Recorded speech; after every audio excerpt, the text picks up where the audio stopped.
Selamat sore yang mulia Majelis Hakim Mahkamah Konstitusi yang kami muliakan.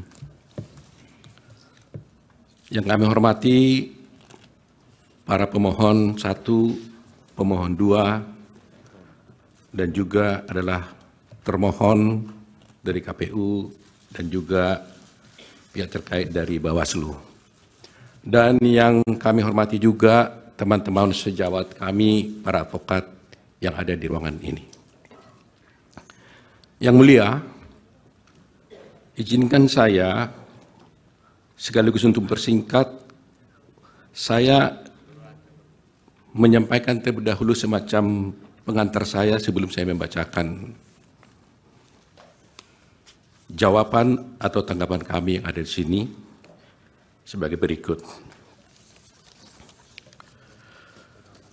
Yang mulia Mahkamah Konstitusi dan hadirin sekalian yang saya muliakan, kita sudah mendengar permohonan paslon nomor 1 dan nomor 3 dalam persidangan ini.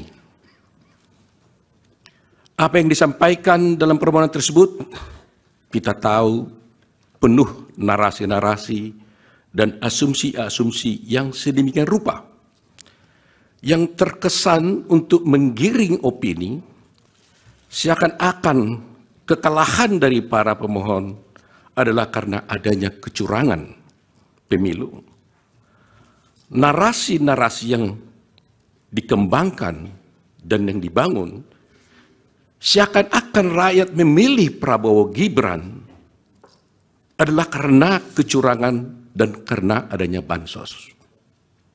Terus terang, hal ini sangat menyakitkan dan melukai hati masyarakat Indonesia dan menafikan hak mayoritas rakyat Indonesia untuk menentukan pilihannya dengan bebas. Karena rakyat Indonesia memilih Prabowo Gibran sebagai presiden karena mereka mencintai dan menginginkan Prabowo Gibran sebagai Presiden dan Wakil Presiden Republik Indonesia. Pilihan tersebut dilakukan oleh rakyat Indonesia berdasarkan hati nuraninya. Jadi, kalau dituduhkan dan rakyat dituduh memilih karena adanya bansos, karena adanya kecurangan, itu melukai hati rakyat mayoritas Indonesia yang memilih Prabowo Gibran sebagai presiden dan wakil presiden yang mereka cintai. Yang kedua, pemilu kali ini adalah pemilu yang paling damai dan tentu paling baik, bukan paling buruk seperti yang disampaikan oleh para pemohon. Kalau pemohon dalam permohonannya menyampaikan narasi-narasi yang bersifat asumsi dan tuduhan-tuduhan kecurangan, maka kami, kuasa hukum Prabowo Gibran, tidak akan terpancing dan tidak akan terpengaruh dengan narasi-narasi dan diksi-diksi kecurangan yang dituduhkan. Tetapi kami akan tetap berpegang teguh kepada prinsip-prinsip kejujuran, profesionalisme, sehingga kami akan memberikan analisa juridis untuk membantah dalil-dalil pemohon, dan kami akan membantah dalil-dalil pemohon tersebut tidak dengan narasi-narasi yang asumsi dan asumsi-asumsi, tidak akan menggiring opini. Kami akan sampaikan secara jelas dengan argumentasi hukum disertai dengan bukti-bukti yang ada. Ketiga, bahwa kita tahu perkara ini seharusnya tidak diajukan ke MK, melainkan ke Bawaslu, karena isi permohonan tidak sesuai dengan ketentuan Undang-Undang khususnya pasal 475 Undang-Undang Pemilu, sehingga dapatlah dikatakan permohonan pemohon tersebut adalah salah kamar. Demikian juga petitum pemohon juga tidak sesuai dengan hukum acara yang berlaku di Mahkamah Konstitusi, karena kita lihat petitum pemohon telah menyasar kemana-mana, sehingga terkesan permohonan tersebut, petitum tersebut seperti petitum sapu jagat.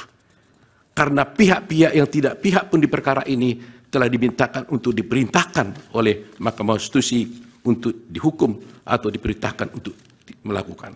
Terakhir, kalau pemohon menuduh ada kecurangan atau pelanggaran pemilu, dan hal itu kami nyatakan tegas dalam persidangan ini, bahwa kami sebagai kuasa hukum Prabowo Gibran dan Prabowo Gibran menyatakan dengan tegas dan membantah hal itu tidak benar.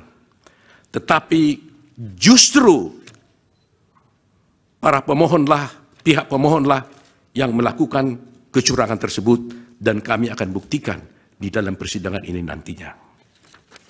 Demikian terkait yang mulia. Untuk selanjutnya kami tidak mengulangi lagi dari awal pembacaan kami. Saya hanya mengatakan bahwa kami bertindak atas nama Prabowo Subianto dalam perkara ini, yaitu dalam di mana telah kami sampaikan keterangan pihak terkait dalam perkara nomor 1 PHPU Pres 22 Romawi /24, dan kami lanjut langsung ke halaman 6. Yang mulia,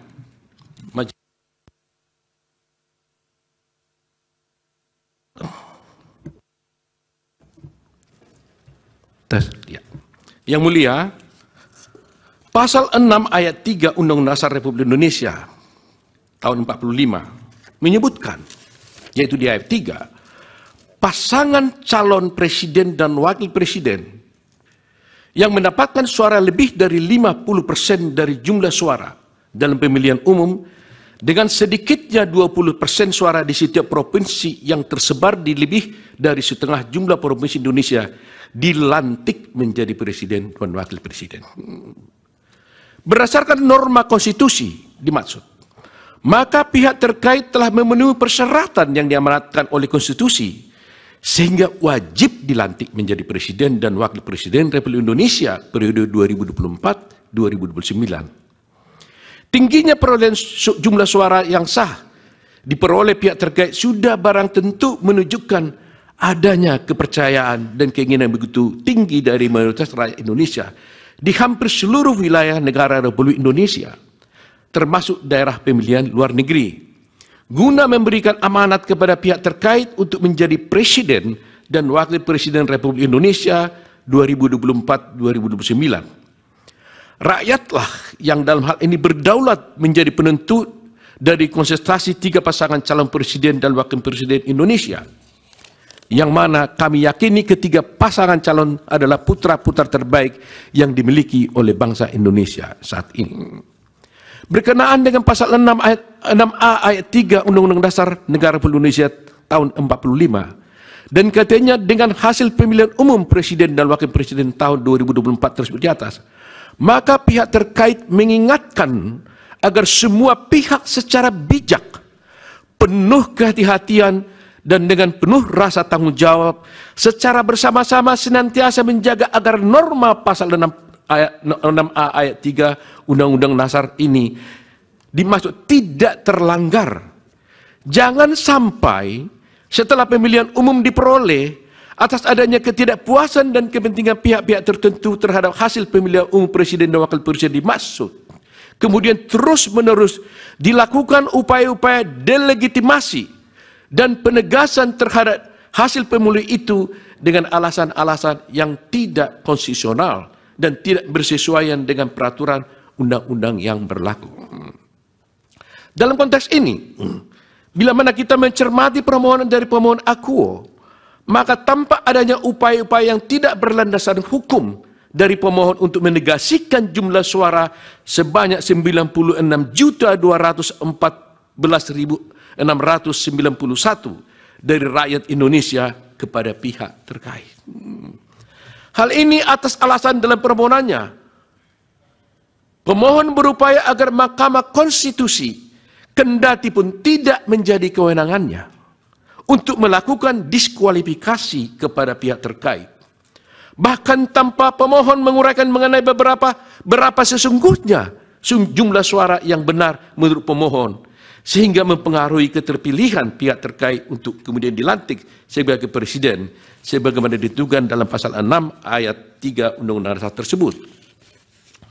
Upaya penegasian oleh pemohon dimaksud merupakan suatu bentuk pengingkaran terhadap demokrasi yang sangat berpotensi melanggar norma pasal 6 Undang-Undang Dasar 45 atas alasan pasangan calon presiden dan wakil presiden syogianya dilantik menjadi presiden dan wakil presiden Republik Indonesia karena memperoleh jumlah suara sebanyak tersebut di atas dan menang di hampir seluruh wilayah Republik Indonesia. Kemudian dipaksakan oleh pemohon tanpa disertai dengan basis data dan angka sehubungan dengan jumlah suara sah menurut dalil pemohon sebagaimana diatur oleh peraturan perundang-undangan. Bila mana kemudian didalilkan oleh pemohon bahwasanya diskualifikasi menjadi relevan karena isu pencalonan wakil presiden yakni Bapak Gibran Raka Buming Raka, tentulah dia tidak relevan.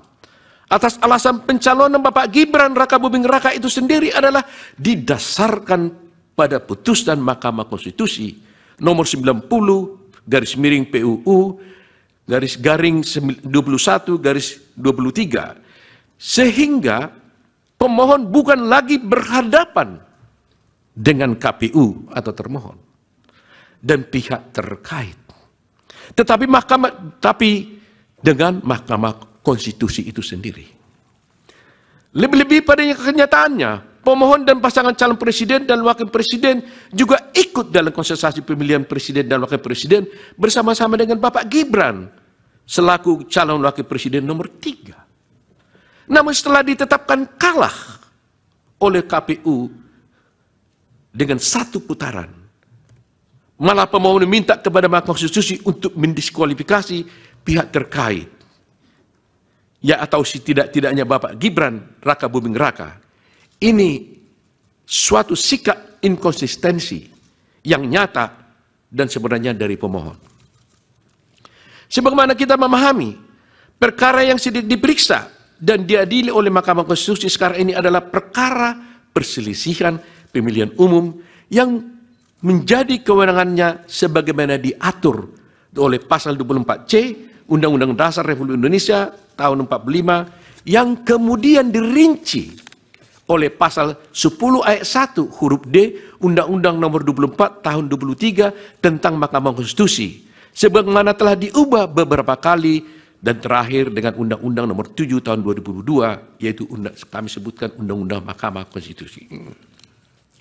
Dan kemudian telah diejawantahkan pula pada berbagai peraturan perundangan lainnya yang berlaku.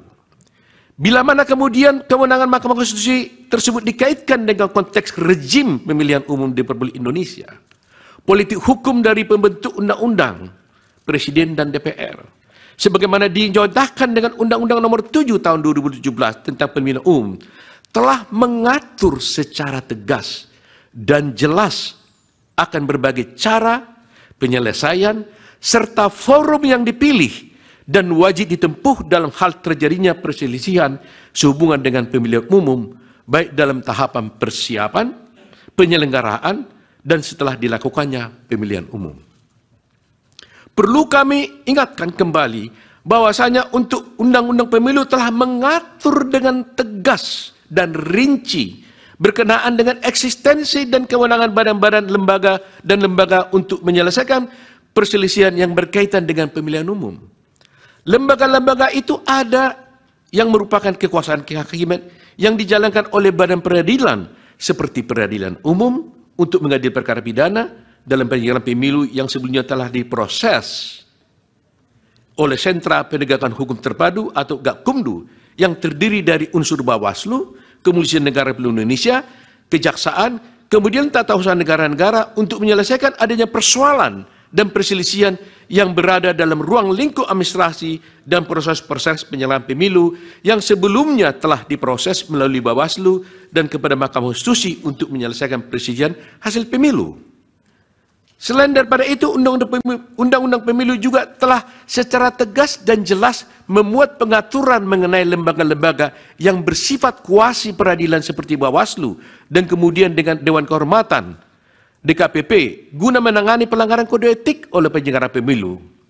Dengan adanya pembagian eksistensi dan kewenangan badan-badan lembaga peradilan dan kuasi peradilan tersebut di atas, maka tercipta pemilu yang teratur, adil, efektif, dan demokratis guna mengawal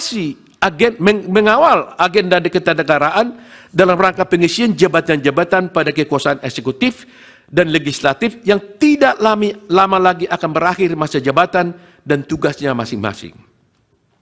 Sekarang yang menjadi pertanyaan adalah, apakah tepat bila mana pemohon membawa seluruh persoalan sehubungan dengan perselihan pemilu, baik yang berupa administrasi pemilu, pidana pemilu, pelanggaran kode etik penyelenggara pemilu, seluruhnya kepada Mahkamah Konstitusi, yang kita tahu terbatas kewenangannya untuk mengadili perselisihan yang terkait dengan jumlah suara hasil pemilu.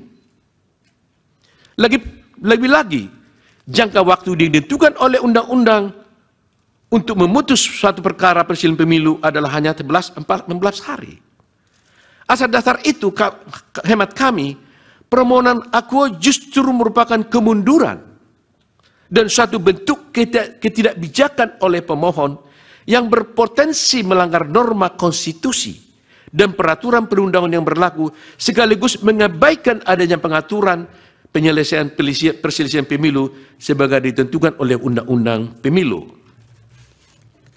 Kalau semuanya perkara diajukan kepada pemilu, pertanyaan berikutnya adalah, apakah pemohon yang merasa telah terjadi berbagai kecurangan dan pelanggaran telah membawa permasalahan yang dihadapi pemohon sehubungan dengan kecurangan dan pelanggaran dalam proses pemilu kepada badan-badan peradilan sesuai kewenangannya terus di atas?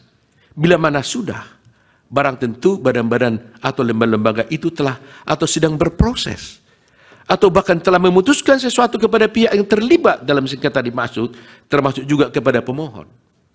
Bila mana ternyata pemohon justru tidak membawa permasalahan dimaksud kepada badan-badan peradilan, maka artinya pemohon sendiri telah mengabaikan hak-hak hukumnya dalam masing-masing persoalan dimaksud.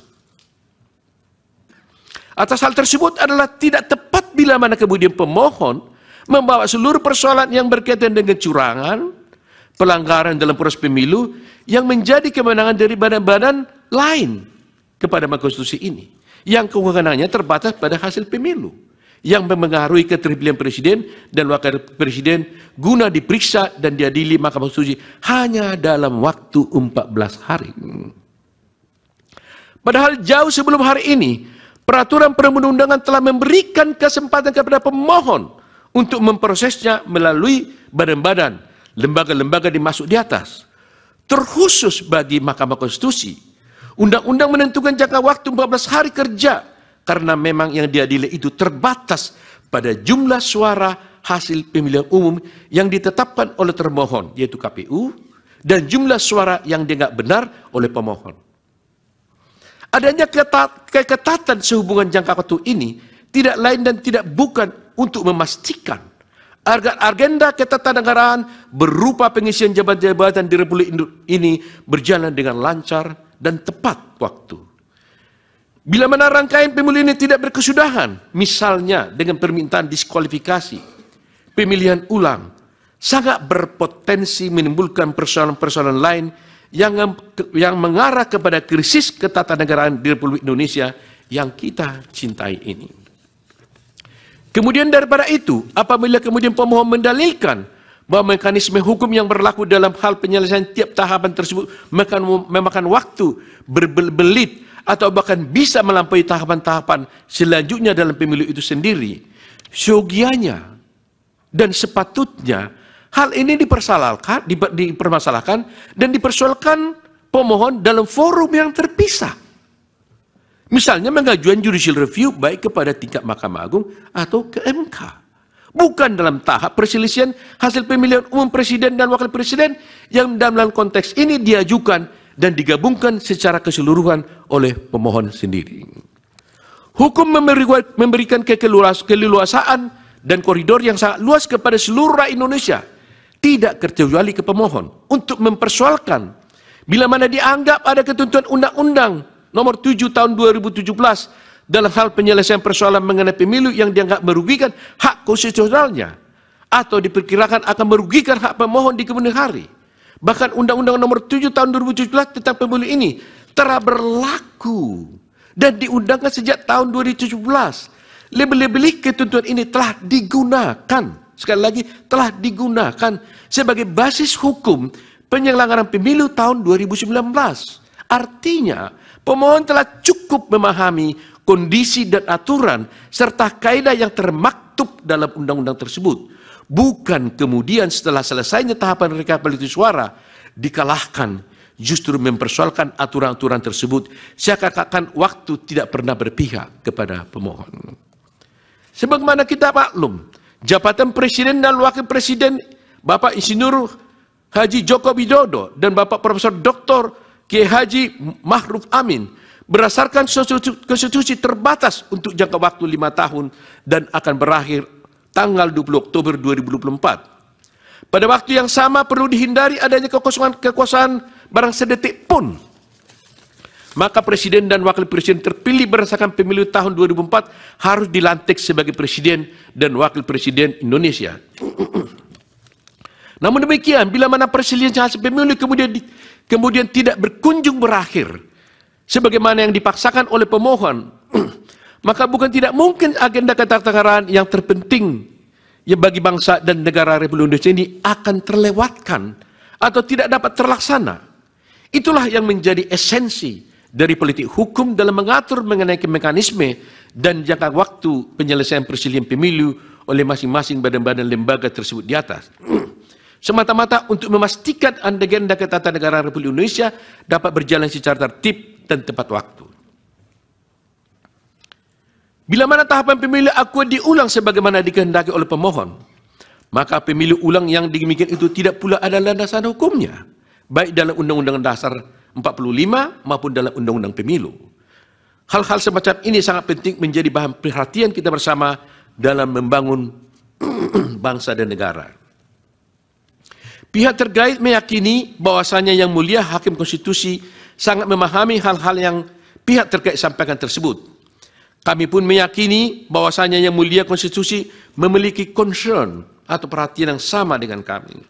Putusan dari Yang Mulia Majelis Hakim Konstitusi nanti kami yakini akan memberikan suatu penyelesaian akhir sekaligus pencerahan dan edukasi yang teramat baik bagi seluruh rakyat Indonesia. Adapun pihak terkait sangat meyakini bahwasanya rakyat Indonesia secara mayoritas telah menerima visi, misi, dan program yang disampaikan oleh pihak terkait. Dalam hal ini Prabowo Gibran secara mayoritas menginginkan pihak terkait untuk menjadi Presiden dan Wakil Presiden Republik Indonesia periode 2024-2029. Oleh karena itu Yang Mulia, izinlah kami menguraikan secara detail dan secara spesifik bagaimana tanggapan kami terhadap permohonan daripada pemohon 1. Pertama, kami sampaikan tentang kewenangan Mahkamah Konstitusi. Di sini kami menyampaikan bahwa sesungguhnya Mahkamah Konstitusi tidak berwenang untuk mengadili perkara ini. Bahwa dalam permohonannya pemohon mendalilkan bahwa mahkamah memiliki kewenangan untuk mengadili perkara akuo. Bahwa dalil pemohon tersebut adalah tidak benar dan tidak tepat. Justru sebaliknya, pihak terkait berpendapat bahwa mahkamah tidak berwenang untuk mengadili perkara akuo yang akan kami uraikan dalam bentuk eksepsi sebagai berikut. Eksepsi absolut. Maksud kami eksepsi kompetensi absolut. Sejalan dengan prinsip negara hukum, maka negara berkewajiban untuk menyelenggarakan ketertiban hukum dengan berdasarkan dan berpedoman pada hukum. Keunggulan mutlak, the absolute predominance of the law, harus diwujudkan.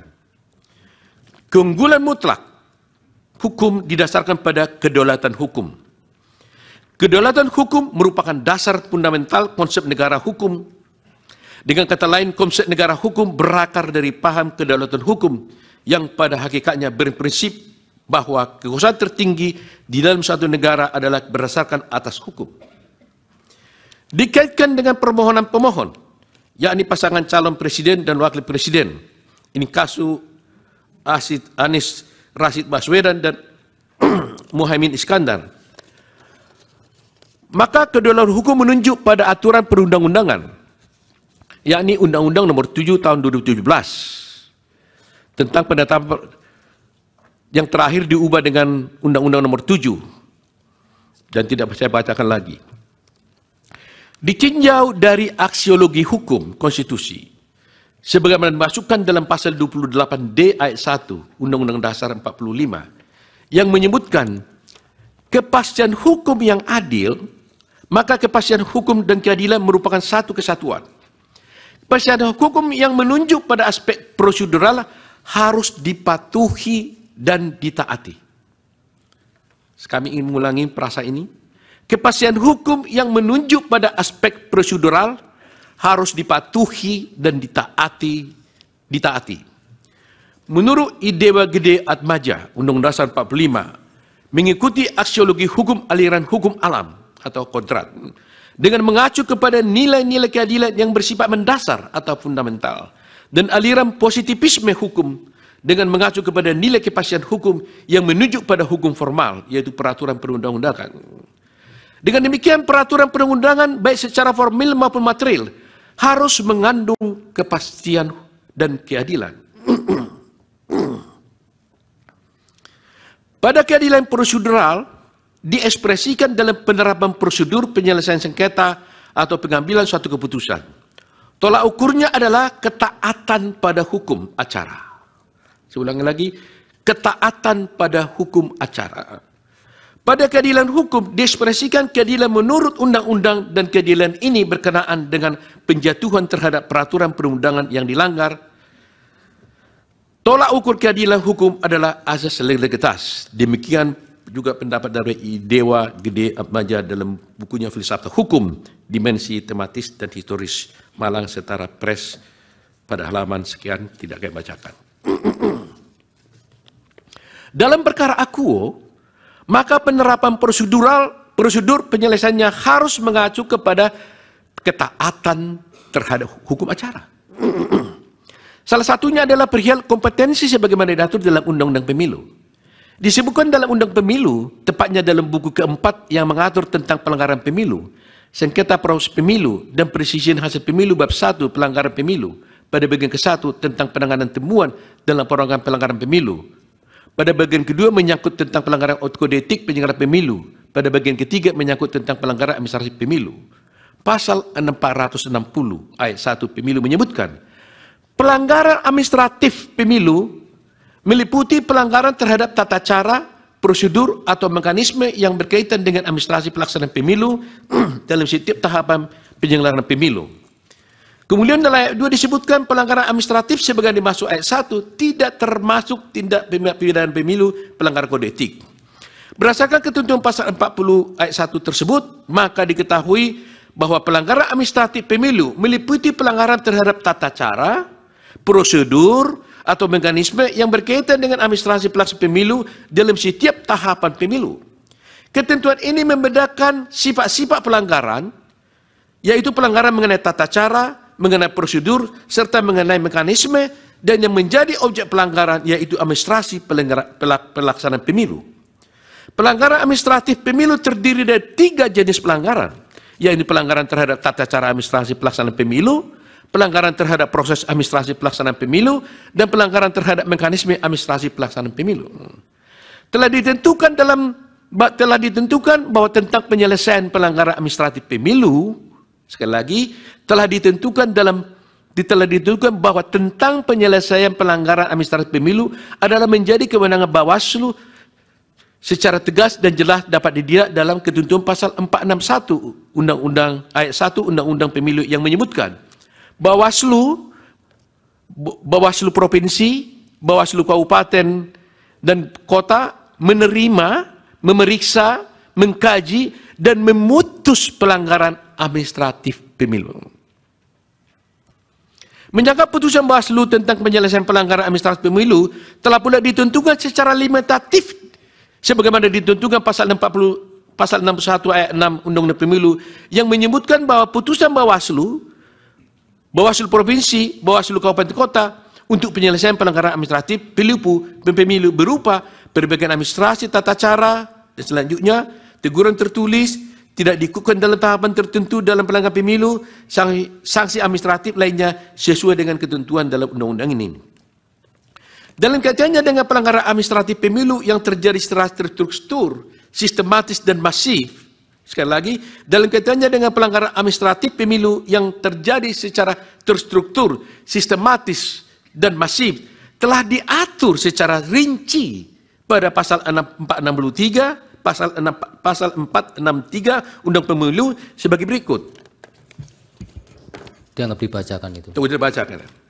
Mengacu pada ketentuan pasal 463 pemilu, maka kewenangan tentang penyelesaian pelanggaran administratif pemilu yang terjadi secara terstruktur, sistematis dan masif adalah mutlak menjadi kewenangan Bawaslu.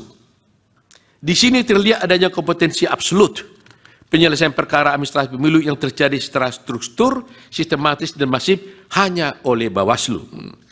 Perihal kompetensi absolut menunjuk pada kewenangan atau kekuasaan mengadili perkara berdasarkan pembagian wewenang atau pembebanan tugas, attribution of authority. Menyangkut tentang pelanggaran administratif pemilu yang terjadi secara struktur sistematis, penjelasan 286 ayat 3 pemilu menyatakan, kami tidak bacakan. Tindakan pelanggaran secara terstruktur dan masif adalah perbuatan melawan hukum yang sungguh-sungguh terjadi. Onrecht in actu. Di sini selalu ada keterhubungan antara tindakan terstruktur dengan sistematis di satu sisi. Di sisi lain terjalin hubungan kausalitas antara tindakan terstruktur dan sistematis dengan terjadinya akibat yang bersifat masif tersebut. Keberlakuan secara masif adalah sebagai akibat atau resultan dari terstruktur dan sistematisnya pelanggaran administratif pemilu. Hal ini sejalan dengan penjelasan pasal 286 ayat 3 pemilu yang menyebutkan pelanggaran masif adalah dampak pelanggaran yang sangat luas pengaruhnya terhadap hasil pemilu, bukan hanya sebagian. Putusan terhadap pelanggaran administrasi pemilu yang terjadi secara terstruktur, sistematis dan masif ditindaklanjuti oleh keputusan KPU. Dapat berupa sanksi administratif, pembatalan calon anggota DPR, DPRD, dan calon para presiden dan wakil presiden. Dengan demikian, putusan Bawaslu tentang pelanggaran administratif pemilu yang terjadi terstruktur, sistematis dan masif harus ada terlebih dahulu dan harus pula ada keputusan KPU tentang sanksi administratif berupa pembatalan terhadap calon anggota DPR, DPD, DPRD provinsi, DPRD kabupaten, kota, dan pasangan calon presiden dan wakil presiden. Pada perkara akuo yang dimohonkan oleh pemohon, terlihat pemohon memasukkan permasalahan yang bukan menjadi ranah kewenangan Mahkamah Konstitusi. Hal ini dapat dilihat dalam pokok permohonan sebagaimana tertuang dalam huruf B yang didalilkan oleh pemohon sebagai berikut. Kami bacakan, di mana kesemuanya hal tersebut di atas adalah bukan ranah kewenangan Mahkamah Konstitusi. Perlu disampaikan di sini bahwa perihal perselisihan hasil pemilu telah diatur secara tegas dalam bab 3 perselisihan hasil pemilu. Pasal 473 Undang-Undang Pemilu, pasal 473 ayat 3 Undang Pemilu menyatakan, perselisihan penetapan perolehan suara hasil pemilu presiden dan wakil presiden secara nasional meliputi perselisihan penetapan perolehan suara yang dapat mempengaruhi penetapan hasil pemilu presiden dan wakil presiden. Pasal 475 ayat 1 dan 2 tidak dibacakan. Frasa hanya, sekali lagi, frasa hanya terhadap hasil penghitungan suara bermakna pembatasan dan bersifat tetap. Tidak ada peluang untuk memperluas kewenangan Mahkamah Konstitusi, termasuk selain dari perhitungan suara. Secara argumentum a contrario, maka selain perhitungan suara adalah bukan menjadi kewenangan Mahkamah Konstitusi. Menjadi jelas bahwa kewenangan Mahkamah Konstitusi hanya terhadap hasil perhitungan suara dengan pendekatan kuantitatif. Mahkamah Konstitusi tidak berwenang mengadili pelanggaran administratif secara struktur, sistematis dan masif yang notabene pendekatannya adalah kualitatif, sesuai dengan sifatnya pendekatan kuantitatif dan kualitatif dan kuantitatif ada dua hal yang berbeda. Dalam kaitannya dengan perkara akuo, pihak pemohon telah mempersamakan antara pelanggaran secara terstruktur, sistematis, dan masif dengan hasil perhitungan suara kuantitatif. Perlu disampaikan bahwa keadilan tidak absolut tentang adanya persamaan dan penyeragaman atas suatu hak. Dengan kata lain, keadilan juga menunjuk pada ketidaksamaan hak.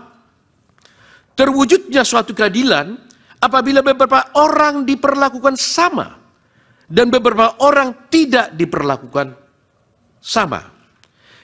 Demikian itu menunjuk pada mempersamakan hal yang sama dan membedakan hal yang tidak sama. Pada praktiknya, keadilan memang didasarkan pada kesemerataan, namun juga didasarkan atas kebutuhan atau kualifikasi. Implementasi keadilan yang didasarkan pada kebutuhan atau kualifikasi tentu tidak dapat disamaratakan. Dengan kata lain, keadilan sangat ditentukan oleh tujuannya. Kondisi demikian menunjukkan bahwa keadilan menunjuk pada suatu kondisi tertentu. Profesor Bagirmanan juga menyampaikan ungkapan yang sedemikian populer, menyamakan sesuatu yang tidak sama, sama tidak adilnya dengan membedakan yang sama.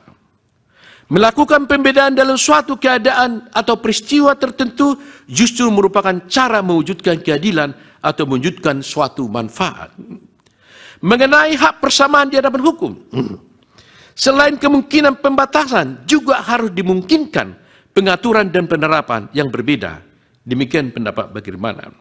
Demikian juga Marzuki mengatakan, ketidakadilan bukan hanya membedakan dua hal yang sama, tetapi juga menyamakan dua hal yang berbeda.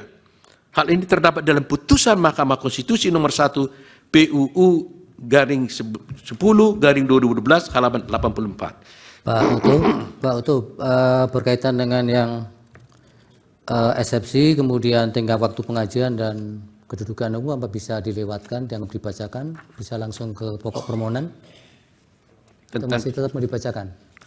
Sedikit saja mungkin yang mulia. Ya, nanti langsung ke habis pokoknya. Itu langsung nanti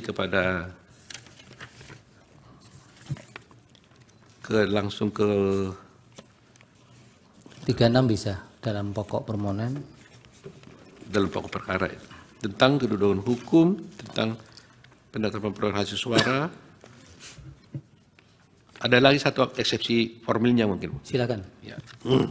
Kalau begitu kami langsung saja kepada eksepsi yang saya simpulkan dulu dengan eksepsi absolut yang mulia.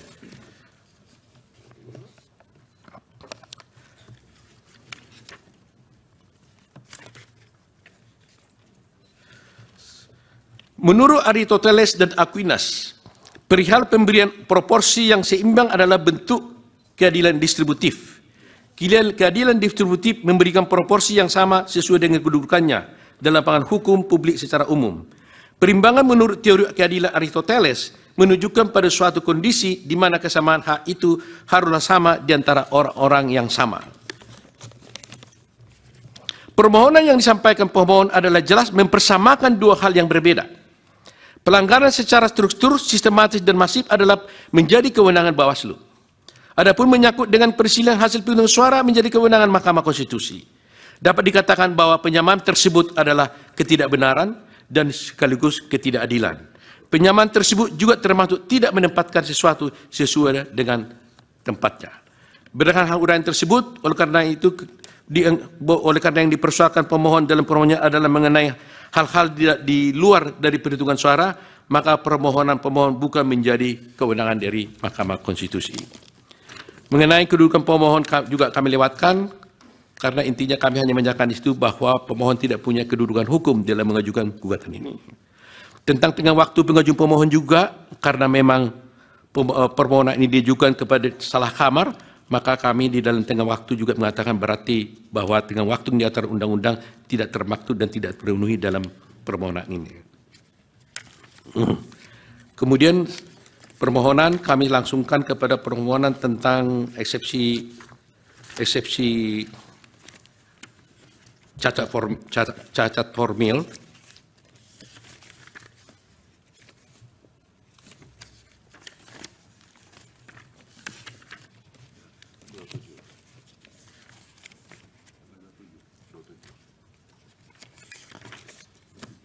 Baik. Eksepsi cacat formil. Eksepsi ini kami ajukan karena tidak sesuai dengan peraturan undang-undang. Kami tidak bacakan lagi pasal 45, Undang-Undang 45, Undang-Undang Pemilu dan sebagainya. Pasal 75 pasal 475 mengatakan bahwa tidak saya bacakan. Kemudian pasal 75 disebutkan dalam permohonan yang diajukan pemohon wajib menguraikan dengan jelas. Jadi di sini ada aturan yang sudah baku di dalam pasal 75 Undang-Undang Mahkamah Konstitusi bahwa dalam permohonan yang diajukan pemohon wajib menguraikan dengan jelas tentang kesalahan hasil perhitungan suara yang diumumkan oleh pemilihan umum dan hasil perhitungan yang benar menurut pemohon. Permintaan untuk membatalkan hasil perhitungan suara yang diumumkan oleh komisi pemohon dan menetapkan hasil perhitungan suara yang benar menurut pemohon. Dalam hal ini, ternyata pemohon tidak pernah mengajukan dalam permohonannya mana yang benar menurut pemohon penjara perhitungannya dan mana yang salah menurut pemohon terhadap perhitungan dari KPU itu. Kemudian di dalam PMK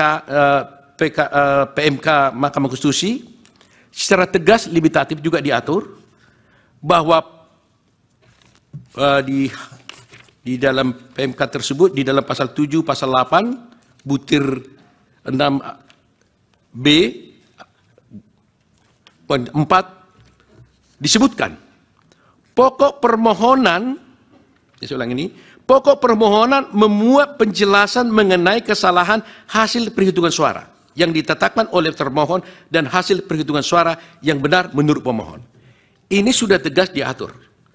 Bahkan di petitum pun juga disebutkan.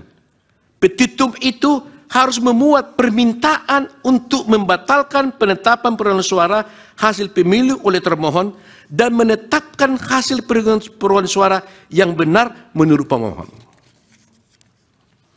Dalam kasus ini, dalam permohonan pemohon tidak menyebutkan dalam petitumnya mana yang suara yang salah dan mana perolehan suara yang benar menurut pemohon. Sehingga dengan demikian, permohonan daripada pemohon telah cacat formil, tidak memenuhi prosedur yang diatur di dalam PMK nomor 4 tahun 2003. 2003 dan juga yang Prabu dan PMK nomor 2 tahun 2024. Dengan demikian, jelas petitum dari pemohon tidak sesuai dengan petitum yang diatur dalam pasal 8 ayat 6, huruf B, butir 5 PMK nomor 4 tahun 2023, sebagaimana diubah dengan PMK nomor 2 tahun 2024, yang berbunyi sebagai petitum memuat permintaan untuk membatalkan penetapan suara hasil pemilu oleh termohon dan menetapkan hasil perhitungan suara yang benar menurut termohon.